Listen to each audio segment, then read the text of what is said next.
नमस्कार, मी स्मिता कोरडे. आज साने गुरुजींची 71वी पुण्यतिथी आहे. त्या निमित्ताने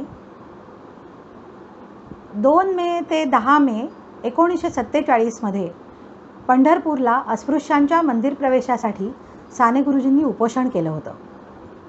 आणि त्या उपोषणाच्या 10व्या दिवशी आचार्य अत्रे तिथे पोचले पंढरपूरला आणि त्यांनी जनसामान्यांसमोर भाषण केलं. ते भाषण अतिशय प्रखर, तेजस्वी आणि लोकांची कान उघाडणी करणारं असं अतिशय सुंदर भाषण होतं. तोड नाही त्या भाषणाला. आज साने गुरुजींना आदरांजली देण्याच्या निमित्ताने ते भाषण तुमच्या सर्वांबरोबर शेअर करावंसं वाटलं म्हणून वाचते आहे. 2 भागात केलं आहे ते. धन्यवाद.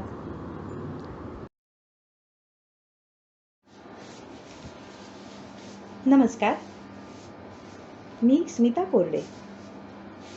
साने गुरुजींच्या उपोषणाच्या वेळी पंढरपूरला आचार्य अत्रे यांनी केलेलं भाषण मी वाचते आहे. आज पहिल्यानंच मी पंढरपूरला आलो आहे. मी आज जो आलो तो देवळातल्या तुमच्या पांडुरंगाच्या दर्शनाला काही आलो नाही, पण देवळाबाहेर मरणाच्या दारी बसलेल्या आमच्या एका पांडुरंगाच्या भेटीसाठी इथे आलो आहे. तुम्ही माझं व्याख्यान ऐकायला जमला आहात, पण मी काही तुमच्या पुढं व्याख्यान द्यायला आलो नाही. व्याख्यान द्यायची ही वेळ नाही. दुपारी तनपुरे महाराजांच्या मठात जाऊन मी साने गुरुजींना पाहिलं. 9 दिवसांच्या उपोषणानं त्यांचं शरीर थकून गेलेलं आहे. त्यांची जीवनशक्ती अगदी क्षीण झालेली आहे. प्रत्येक क्षणाक्षणाला त्यांची प्राणज्योत मंद होत चाललेली आहे. त्यांचे प्राण कसे वाचतील हा तुमच्या आमच्या पुढे आता प्रश्न आहे. बोला, महाराष्ट्रामधला एक महात्मा तुमच्या या गावामध्ये मृत्यूच्या मांडीवर येऊन तडफडत आहे. त्याला तुम्ही वाचवणार आहात की नाही, या एकाच प्रश्नाचा जबाब मला आज तुमच्याकडून पाहिजे आहे. साने गुरुजींची ती करुण मूर्ती पाहिल्यापासून माझ्या डोक्यात आता दुसरा विचार नाही. दुसरं काही सुचत नाही की रुचत नाही. ह्या एकाच विचारानं माझी नाडी उडते आहे, छाती धडधडते आहे आणि काळीज तडफडते आहे. मी आनंदी आणि हसरा मनुष्य आहे. मी स्वतः हसतो आणि दुसऱ्यांना हसवतो, पण आज मला हसू येत नाही. साने गुरुजींना पाहिलं आणि माझं हसू चाटून गेलं. माझ्या डोळ्यातून अश्रू वाहू लागले. साने गुरुजींचं वाङ्मय वाचलं की काळीज विरघळतं आणि डोळ्यात पाणी येतं. असा सर्वांचा अनुभव आहे तो खरा आहे. साने गुरुजी म्हणजे करुण रसाचा हृदयस्पर्शी झरा आहे. साने गुरुजी म्हणजे मूर्तिमंत कारुण्य. त्याचा अनुभव आज मला आला. मी त्यांना पाहिलं आणि मला रडूच कोसळलं. कधी न रडणारा माणूस मी, पण आज रडलो मी. म्हणून हसण्याच्या अपेक्षेनं जर कुणी या सभेत आलं असेल तर त्याची निराशा होईल. आपण हिंदुस्थानातील हिंदू फार मठ्ठ डोक्याचे लोक आहोत. गोष्टी घडून गेल्यानंतर त्या आपल्याला कळतात. त्या घडत असताना आपल्या ध्यानात येत नाहीत. 300-400 वर्षांपूर्वी या महाराष्ट्रात मोठमोठे साधू आणि संत होऊन गेले. ते जिवंत असताना त्यांचं महात्म्य आपल्याला कळलं नाही. त्यांचा आपण त्यावेळी अनन्वित छळ केला आणि मग ते मेल्यावर त्यांच्या पालख्या खांद्यावर घेऊन आपण ज्ञानबा तुकाराम करून नाचायला लागलो. जिवंतपणी माणसाला पायाखाली तुडवायचं आणि मेल्यानंतर त्याला खांद्यावर नाचवायचं, हा आपला नेहमीचाच शिरस्ता आहे. आणि तोच शिरस्ता आजही ह्या घटकेला इथं पंढरपूरला आपण चालवलेला आहे. मागं एवढा इतिहास घडून गेला, त्यानं आपल्याला शहाणपणा आलेला नाही की आपले डोळेही उघडले नाहीत. तुम्हा पंढरपूरच्या लोकांना तरी खरा संत कोण हे कळायला पाहिजे. मोठमोठे संत तुमच्या चंद्रभागेच्या वाळवंटावर नाचून गेले आहेत. संत तुम्ही डोळ्यांनी पाहिले आहेत. असं असून इथे विठ्ठलाच्या दारी प्राणांतिक धरणं धरून बसलेल्या या महाराष्ट्राच्या नव्या संताला तुम्ही कसं बरं ओळखलं नाही?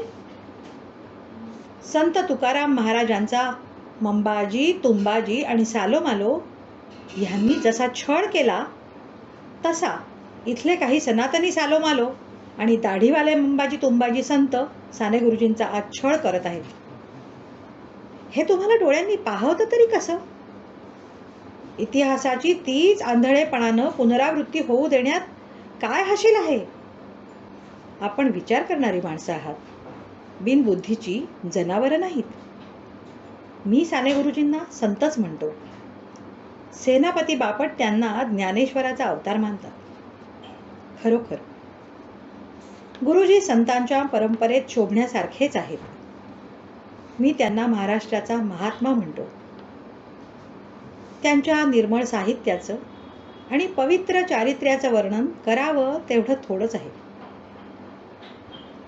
महाराष्ट्रामधले सारे बाळगोपाळ आज साने गुरुजींच्या वाङ्मयानं वेडे होऊन गेले आहेत. ती बाळगोपाळ मंडळी आज रडत बसली असतील आणि स्फुंदत आपल्या आयांना म्हणत असतील की आई, गुरुजी बरे होऊन पुन्हा गोडगोड गोष्टी सांगायला केव्हा ग आपल्या घरी येतील? आईचं प्रेम काय असतं हे गुरुजींनी महाराष्ट्राला शिकवलं. त्यांची श्यामची आई हा अमृताचा झरा आहे. मातृप्रेमाची ती जिवंत पुष्करिणी आहे. गुरुजींची पुस्तकं घरात आली म्हणजे भाऊबीजेची ओवाळणी घेऊन आपला एखादा भाऊच घरात आला असं आमच्या भगिनींना वाटतं. साने गुरुजी म्हणजे आपला आवडता श्याम असंच महाराष्ट्रातल्या साऱ्या मायमाऊलींना वाटतं. तो हा महाराष्ट्राचा लाडका श्याम मरणाच्या मांडीवर आज तळमळत पडलेला आहे. महाराष्ट्रातल्या आयांनो आणि बायांनो, तुमच्या या लेकराला वाचवण्यासाठी तुम्ही आपल्या कायेची कुरवंडी करणार का नाही ते मला सांगा.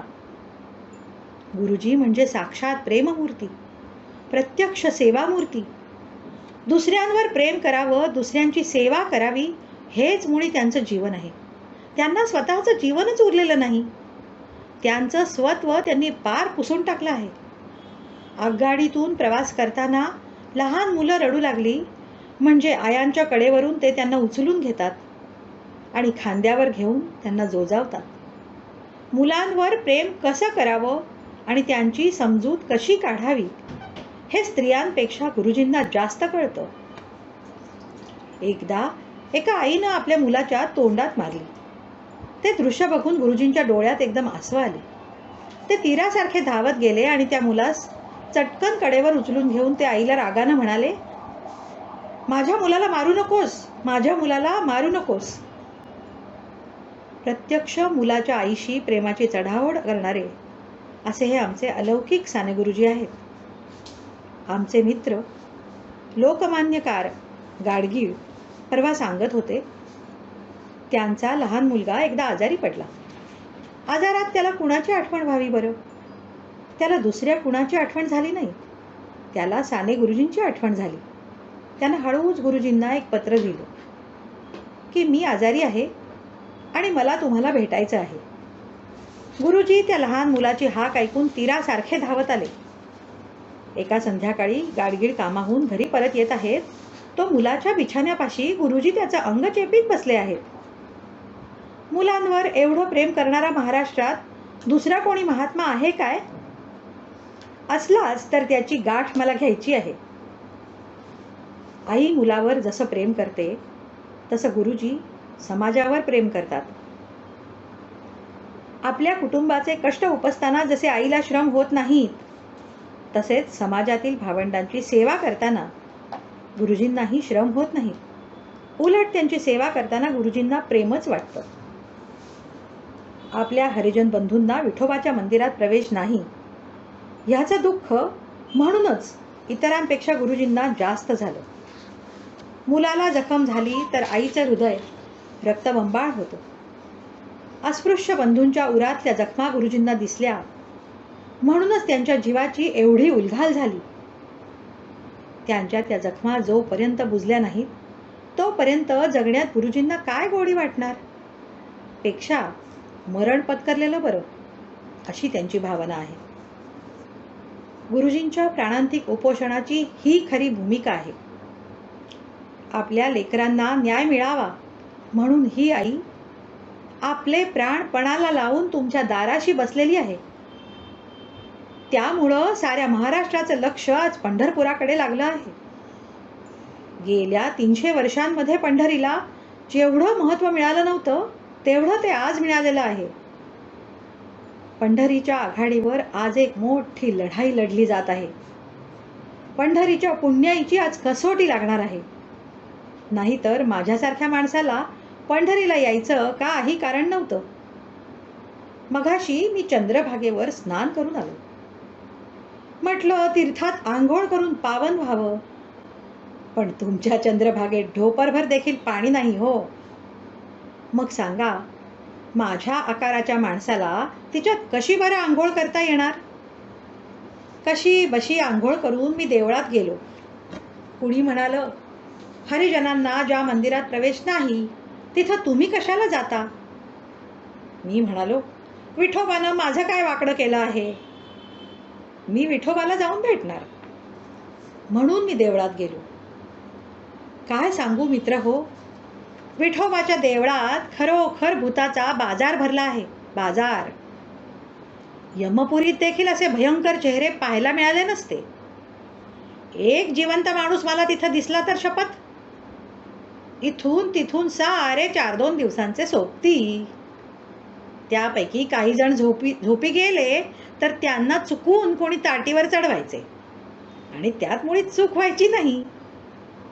मंदिराबाहेरच्या पायऱ्यांवर उभ्या असलेल्या महारोगी भिकाऱ्यांचा गार्ड ऑफ ऑनर घेत घेत मी कसा बसा आत गेलो तर तिथंही जरा जर्जर भक्तांचा भेसूर तांडा आपला उभाच.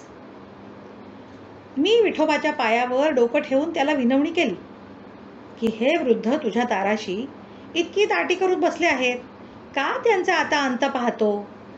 सोड यांना भवसागरातून, म्हणजे तेही सुटतील आणि आम्हीही सुटू.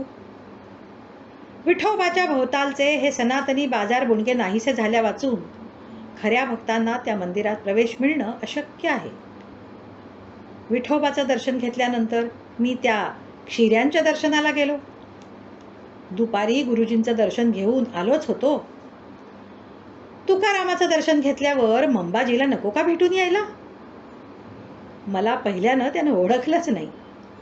मग मी अत्रे आहे असं समजताच तो बसल्या जागेवरून 2 इंच उंच उडाला. एक गलेलठ्ठ बोका त्याला वारा घालीत होता. त्याचं नाव टाणपे. टाणपे, वा वा, अगदी योग्य नाव. शिऱ्यांच्या बरोबर रात्री हाही चापून फराळ करीत असला पाहिजे. 9 दिवसांचे प्राणांतिक उपोषण करून हा माणूस अगदी खणखणीत आवाजात गप्पा ठोकीत बसला होता. आणि तिकडे आमच्या बिचाऱ्या गुरुजींच्या तोंडून एक अक्षर देखील उमटत नव्हतं. इतकी त्यांना उपोषणानं ग्लानी आलेली आहे. मंबाजीप्रमाणे त्या क्षिऱ्याला दाढी पण आहे. मी आपल्याला असं विचारतो की हा खानदेशातला प्लेग तुमच्या पंढरपूरला कसा आला हो? तुमच्या इथं रोग काही कमी नाही. प्लेगचा उंदीर जसा चिमट्यानं शेपटी धरून फेकून देतात त्याप्रमाणे या क्षिऱ्यांची दाढी पकडून त्याला अगदी अहिंसात्मक पद्धतीनं आधी पंढरपुराबाहेर सोडून द्या पाहू. तो पुण्याचा आमचा डावरेही इथं खूप धुमाकूळ उडवून राहिला आहे म्हणे. कुणी मला म्हणेल की या सनातनी मंडळींचा उल्लेख मी एकवचनी का करतो आहे. कुणाला एकवचनानं संबोधावं आणि कुणाला बहुवचन संबोधावं हे सभ्यतेचं व्याकरण मी फार चांगलं जाणतो. डावऱ्याला मी फार चांगला ओळखतो. मीही पुण्याचाच. ज्या गावच्या बोरी त्याच गावच्या बाभळी. डावऱ्याची सारी अंडीपिल्ली मी जाणतो. मित्र हो, ह्याच्या वडिलानं की आजोबानं खोट्या नाट्या नोटा छापल्या म्हणून त्याला काळ्या पाण्याची शिक्षा झाली होती.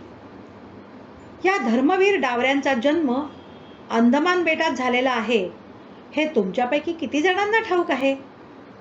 तसाच तो जे स्वतःला शंकराचार्य म्हणवून घेतो, पण मित्र हो, हा डिसमिस झालेला शंकराचार्य आहे. तो खरा शंकराचार्य नाही. तो टाळके भादरलेला एक सामान्य संन्यासी आहे.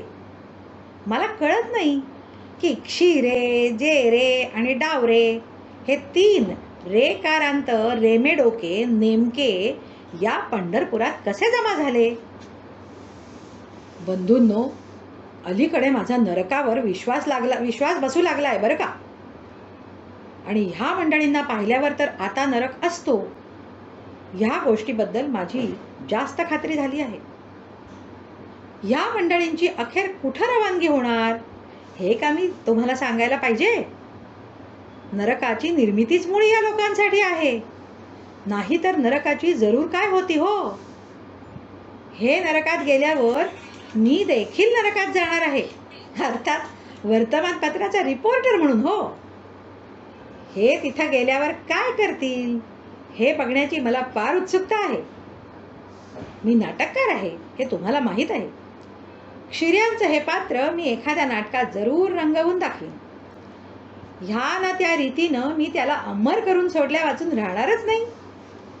हे रेकारांत रेमेडोके म्हणतात की साने गुरुजी रात्री पेढे खातात आणि तुम्ही हो चोरून काय खाता? शेण. साने गुरुजींसारख्या महात्म्यावर तुम्ही पेढे खाल्ल्याचा आरोप करता? कुठं फेडाल रे हे पाप? तुमच्या तोंडाला किडे पडतील, किडे. चंद्रभागेत स्नान करून पवित्र झालेल्या या आधुनिक ब्राह्मणाचा शाप आहे, शाप. मी फक्त एकाच शंकराचार्यांना मानतो. डॉक्टर कुर्तकोटींना शंकराचार्याचं भगवं कातडं पांघरलेल्या त्या जेऱ्याला मी ओळखीत नाही. यानं आजपासून इथं म्हणे प्राणांतिक उपोषण केलं आहे. गुरुजींच्या उपोषणाची थट्टा करतायत हे लोक. यांची तोंड वाकडी झाल्या वाचून राहणार नाहीत हे मी सांगून ठेवतो. विठोबाच्या चमत्कारावर माझा विश्वास आहे. परवाच इथं एक चमत्कार झाला म्हणतात. मला ठाऊक नाही तो खरा आहे का खोटा. खरा आहे? मग तसंच काहीतरी या लोकांचं होणार बघा. अंमळनेरचा तो कोण एक महाराज आहे म्हणे, हरिजन मंदिरात शिरले तर चंद्रभागेच्या पाण्यात जीव देण्याची त्यानं प्रतिज्ञा केलेली आहे. मला या महाराजाला असं विचारायचं आहे की ज्यावेळी नौखालीतील तुझ्या आया बहिणींवर अत्याचार होत होते आणि तुझ्या शेकडो बंधूंचं जबरदस्तीनं धर्मांतर होत होतं, तेव्हा तुझं हिंदू धर्मावरचं प्रेम कुठं नाहीसं झालं होतं रे. त्यावेळी तुम्ही लोकांनी आपले अगडबंब देह नदीच्या डोहामध्ये का लोटून दिले नाहीत धडाधड? आता तुम्हाला तुमच्या धर्माची आठवण झाली होय रे.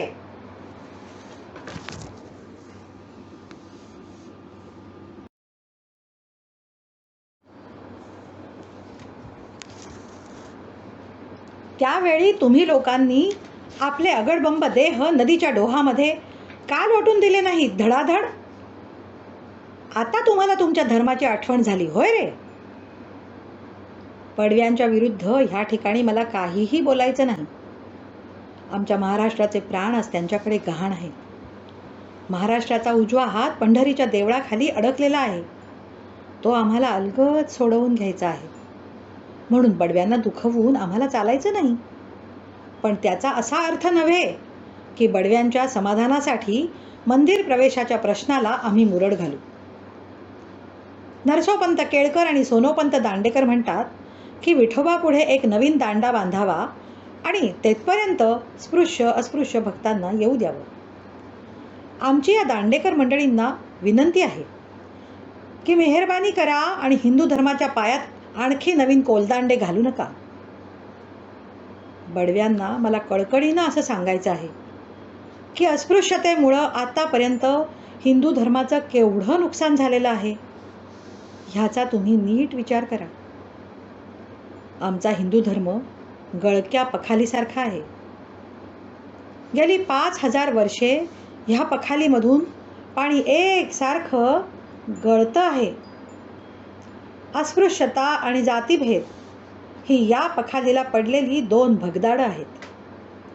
हिंदू धर्मात अस्पृश्यता नसती तर एकही माणूस हिंदू धर्म सोडून परधर्मात गेला नसता किंवा ख्रिस्ती झाला नसता. आज ह्या देशात 40 कोटीचे 40 कोटी लोक हिंदू राहिले असते. हिंदू समाजानं हजारो वर्ष अस्पृश्यतेचं पाप केलं म्हणून आज हिंदुस्थानच्या मानगुटीवर पाकिस्तानचा आग्यावेताळ थैमान घालत आहे. म्हणून बडव्यांना मी म्हणतो की अजून तुम्ही जागे व्हा. विठ्ठल मंदिरात हरिजनांनी शिरणं हा केवळ पंढरपूरचा प्रश्न नाही. हा नुसता महाराष्ट्राचाही प्रश्न नाही. हा भारतवर्षाच्या स्वातंत्र्याचा प्रश्न आहे. साहेब पुढच्या वर्षी या देशातून जाणार.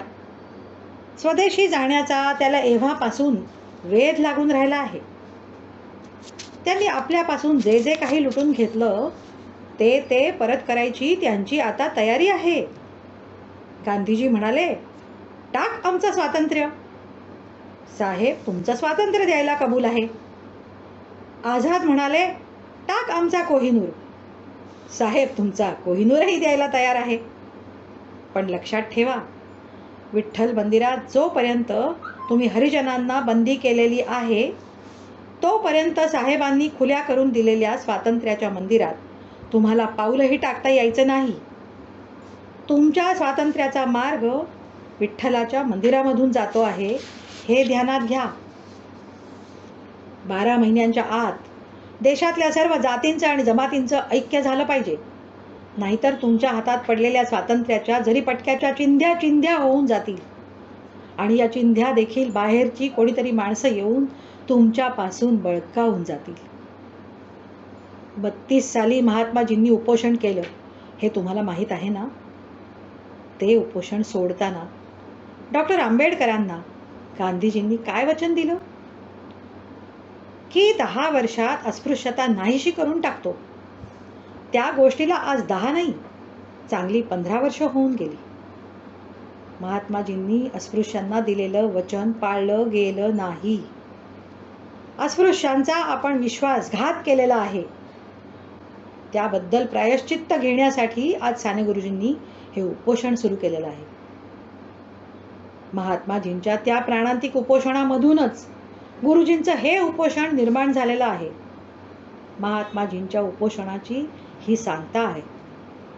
उपोषण सोडा असं नुसतं शब्दांनी गुरुजींना सांगून भागायचं नाही. अस्पृश्यता नष्ट करण्याचा तुम्ही प्रत्यक्ष काही प्रयत्न केला तर गुरुजींचे प्राण वाचतील. मागं गांधीजी म्हणाले की 1 वर्षाच्या आत स्वराज्य मिळेल. तेव्हा लोक आपापल्या घराच्या सज्जात येऊन उभे राहिले. त्यांना वाटलं की ताबुताप्रमाणे किंवा गणपतीप्रमाणे स्वातंत्र्य वाजत गाजत येणार आहे. तसे बडवे आपण होऊन सह्या करतील आणि मंदिराची दारं हरिजनांना आपोआप उघडली जातील असं सामान्य लोकांना वाटतंय. म्हणून जो तो आपापल्या जागेवर बसून पुढं काय होतंय ते बघतो आहे. मंदिराची दारं अस्पृश्यांना उघडण्यासाठी प्रत्येकानं उठून प्रयत्न केला पाहिजे. जनतेच्या झुंडीच्या झुंडी मंदिराची दारं बाहेरून ठोठवायला लागल्यावर ती बंद ठेवण्याची बडव्यांची काय छाती आहे. खुद्द महात्माजींनी बडव्यांना आता विनंती केलेली आहे. बडवे महात्माजींना नकार देतील काय. 32 साली ह्या जगद्वंद्य महात्म्याचे प्राण महारांनी वाचवले. मग ह्या महाराष्ट्राच्या महात्म्याचे प्राण ब्राह्मण बडवे वाचवणार नाहीत काय. 40 कोटी लोक ज्याला गेली 25 वर्ष डोक्यावर घेऊन नाचतायत त्या थोर महात्म्याची विनंती बडवे मंडळी मानणार नाहीत काय. हरिजन देवळात येतील की नाही हा प्रश्न नाही. ते कदाचित देवळात येणारही नाही. पण तोही प्रश्न नाही. देऊळ हे तुमच्या अंतःकरणाचं एक प्रतीक आहे. देवळाची दारं तुम्ही उघडलीत म्हणजे तुमच्या अंतःकरणाची कवाडं तुम्ही उघडी केलीत असाच त्याचा अर्थ होतो. तुम्ही आपल्या अंतःकरणाची दारं उघडी केलीत तरच अस्पृश्यांची अंतःकरणं तुम्ही जिंकू शकाल. नाही तर ते तुमच्या स्वातंत्र्याच्या मार्गात आडवे पडल्याखेरीज राहणार नाहीत. म्हणून मी बडव्यांना म्हणतो की तुमच्या हातात केवळ साने गुरुजींचे प्राण नाहीत तर भारतीय स्वातंत्र्याचे प्राण तुमच्या ताब्यात आहेत. हे स्वातंत्र्याचे प्राण वाचवा अशी बडव्यांच्या पायांवर डोकं ठेवून महाराष्ट्राच्या वतीनं मी त्यांना विनंती करतो. आता वेळ फार थोडा आहे. गुरुजींची प्राणज्योत आता मंद होऊ लागलेली आहे. दिव्यात तेल फार थोडं उरलेलं आहे. आता वाटाघाटी आणि चर्चेत फार वेळ घालवू नका. ह्या प्राणांतिक उपोषणात गुरुजींचं जर काही बरं वाईट झालं तर पुढं काय होईल ह्याची मला कल्पनाच करवत नाही. गुरुजीं वाचून ओसाड आणि वैराण झालेल्या महाराष्ट्राचं जीवन किती असह्य होईल ह्याचा विचारही मला करवत नाही. मी बडव्यांना तळमळून सांगतोय की हे ब्रह्महत्येचं पातक तुम्ही आपल्या डोक्यावर घेऊ नका. तुमच्या घरात तुमची मुलं बाळं आज खेळत आहेत. तुमचा वंशवृक्ष अजून वाढतो आहे. का तुमचे सुखाचे संसार तुम्ही विनाकारण धुळीला मिळवता? बरं, एवढ्यानंही भागत नाही. साने गुरुजी जर ह्या उपोषणात बळी पडले तर त्यांच्या मागोमाग महाराष्ट्रातली 4 डोंगरां एवढी माणसं इथं धावत येतील आणि गुरुजींसाठी आपले प्राण देतील. त्या सर्वांच्या हत्येचं पातकही मग तुमच्याच डोक्यावर बसेल. ज्या महाराष्ट्रानं ब्रिटिश साम्राज्यशाहीचे दरवाजे फोडताना आपल्या प्राणाची पर्वा केली नाही, तो महाराष्ट्र विठ्ठल मंदिराचे दरवाजे उघडण्यासाठी आपले प्राण गहाण टाकल्या वाचून थोडाच राहील. प्राणांतिक उपोषण करणाऱ्यांची पंढरपूरपर्यंत एकसारखी मालिका लागून राहील. लक्षात ठेवा, गुरुजी जर गेले तर त्यांच्याबरोबर महाराष्ट्राचं सारं ओझ, तेज, पावित्र्य आणि सामर्थ्य लयाला जाईल. सारा महाराष्ट्र दीनवाणा आणि बापुडवाणा होईल. आमच्या काँग्रेस सरकारचं तर नैतिक अधिष्ठानच नाहीसं होईल. काही काँग्रेसजन म्हणतात की हे उपोषण करण्यात गुरुजींचा काही डाव आहे. काय सांगावं या लोकांना? हे उपोषण करून गुरुजींना काय मिळवायचंय? त्यांना मंत्री व्हायचंय का प्रधान व्हायचंय? बायको ना पोर, घर ना संसार, देश हेच माझं घर अशा वृत्तीने राहणारा हा माणूस दुसऱ्याच्या तुळशीपत्राला देखील शिवायचा नाही. चंदनाप्रमाणे यांनी महाराष्ट्राकरता आपला देह झिजवला आहे. यानं काँग्रेसकरता आपल्या रक्ताचं पाणी केलं आहे आणि हाडाची काडं केली आहेत. निवडणुकीची व्याख्यानं देऊन हा माणूस उरी फुटला आहे हो. नका हे महाराष्ट्रातलं मोलाचं धन असं वाया घालवू. फुलपाखराच्या पंखाला धक्का लावायला देखील ज्याला भय वाटतं अशा या निष्पाप आणि निरागस जीवाबद्दल नका असं भलतंसलतं बोलू. एकदा एका सभेत गुरुजी गेले होते. त्यांच्या सदऱ्याच्या खिशामध्ये 1000 रुपयांची नोट होती. गर्दीमध्ये कुणातरी डावऱ्यानं खिसा कापून ती नोट उडवली. डावरे हा शब्द सामान्य नाम म्हणून मी इथे वापरतो आहे बरं का. कुणातरी गरीब किंवा अनाथ कुटुंबाच्या पालन पोषणासाठी गुरुजी ते 1000 रुपये वापरणार होते. पण ते चोरीला गेल्यानंतर गुरुजींपुढे प्रश्न पडला, आता काय करावं? शेवटी त्यांनी मला पत्र लिहिलं की तुमच्या साप्ताहिकास मी लेखन सहाय्य करीन, मला 1000 रुपये पाठवून द्या. मी 1000 रुपये पाठवून दिले. त्या गोष्टीला 6 महिने होऊन गेले. गुरुजींकडून एक ओळ देखील मला लिहून आली नाही. एके दिवशी गुरुजींकडून मला एक पत्र आणि त्या पत्राबरोबर 1000 रुपयांचा चेक माझ्या हाती पडला. तुमच्यासाठी गेल्या 6 महिन्यात मला काही लिहिता आलं नाही म्हणून पैसे घेण्याची मला लाज वाटते, असं गुरुजींनी त्या पत्रात लिहिलं होतं. हातात पैसे पडल्यानंतर ते न वापरता तसेच परत करणारा एखादा निस्वार्थी साहित्यिक या महाराष्ट्रात कुणी आहे काय? साने गुरुजी ही महाराष्ट्राची फार मोठी दौलत आहे. हिला एवढासा सुद्धा धक्का लागता कामा नये. या ठिकाणी जमलेल्या लहान मुलांना आणि विद्यार्थ्यांना मला मुद्दाम सांगायचं आहे की त्यांनी उद्यापासून बडव्यांच्या दारांशी जाऊन धरणं धरावं आणि स्वातंत्र्याच्या गोडगोड गोष्टी सांगणारे आमचे गुरुजी तुम्ही वाचवा हो, असा त्यांच्यापाशी हट्ट धरावा. मुलींनी आणि स्त्रियांनीही बडव्यांना गराडा घालून हेच सांगावं. बडवे इतके कठोर अंतःकरणाचे नाहीत, मला माहीत आहे. मुलं आणि स्त्रिया यांच्या डोळ्यातले अश्रू बघून त्यांचंही काळीज विरघळून जाईल. उद्या 10 मे आहे. 57 सालच्या क्रांतियुद्धाला उद्या 90 वर्ष पूर्ण होतात. या मंगल दिवशी विठ्ठल मंदिराची दारं हरिजनांना मोकळी करून बडवे या महाराष्ट्रात नवी क्रांती घडवून आणतील अशी मला आशा आहे. पण असं जर न होईल तर गुरुजींचे प्राण वाचवण्यासाठी सारा महाराष्ट्र ह्या पंढरपूरला धावून येईल. नागपुरापासून आणि गोव्यापासून इथपर्यंत एकसारखी रीग लागून राहील.